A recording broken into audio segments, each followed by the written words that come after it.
Mateo, Kapitulo 3. At ng mga araw na yaon, ay dumating si Juan Bautista na nangaral sa ilang ng Judea, na nagsasabi, "Magsisi kayo, sapagkat malapit na ang kaharian ng langit." Sapagkat ito, yaong sinasalita sa pamamagitan ng propeta Isaias, na nagsasabi, "Ang tinig ng isang sumisigaw sa ilang, ihanda ninyo ang daan ng Panginoon. Tuwirin ninyo ang kanyang mga landas." Si Juan nga ay nananamit ng balahibo ng kamilyo at may isang pamigkis na katad sa palibot ng kanyang baywang, at ang kanyang pagkain ay mga balang at pulot-pukyutan. Na magkagayoy, nilabas siya ng Jerusalem at ng buong Judea at ng buong lupain sa palibot-libot ng Jordan, at sila'y kaniyang binabautismuhan sa ilog ng Jordan, na ipinapahayag nila ang kanilang mga kasalanan.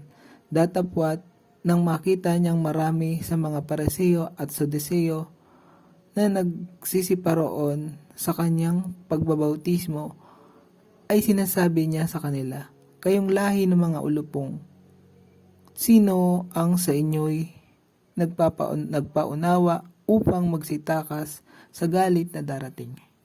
Kayo nga'y mangagbunga ng karapat-dapat sa pagsisisi, at huwag kayong mangag-isip na magsasabi sa inyong sarili, Si Abraham ang aming ama, sapagkat sinasabi ko sa inyo na mangyayaring makapagpalitaw ang Diyos ng mga anak ni Abraham sa mga batong ito. At ngayon pa'y nakalagay na ang palakol sa ugat ng mga punong kahoy. Ang bawat punong kahoy nga na hindi magbubungang mabuti ay pinuputol at inihagis sa apoy.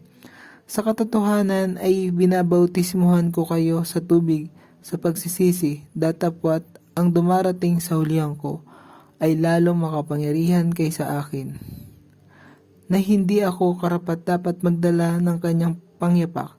Siya ang inyo'y magbabautismo sa Espiritu Santo at sa apoy, na nasa kanyang mga kamay ng kanyang kalaykay, at lilinisin niyang lubos ang kanyang giikan, at titipunin niya ang kanyang trigo sa bangan. Datapwat ang dayami ay susunugin sa apoy na hindi mapapatay." Nang magkagayoy, naparoon si Jesus mula sa Galilea at lumapit kay Juan sa ilog ng Jordan upang siya'y bautismuhan niya. Datapwat ibig siyang sansalain ni Juan, na nagsasabi, "Kinakailangan ko na ako'y iyong bautismuhan, at ikaw ang naparirito sa akin." Ngunit pagsagot ni Jesus ay sinasabi sa kanya, "Payagan mo ngayon, sapagkat ganyan ang nararapat sa atin." Ang pagganap ng buong katwiran, nang magkagayoy, pinayagan niya siya.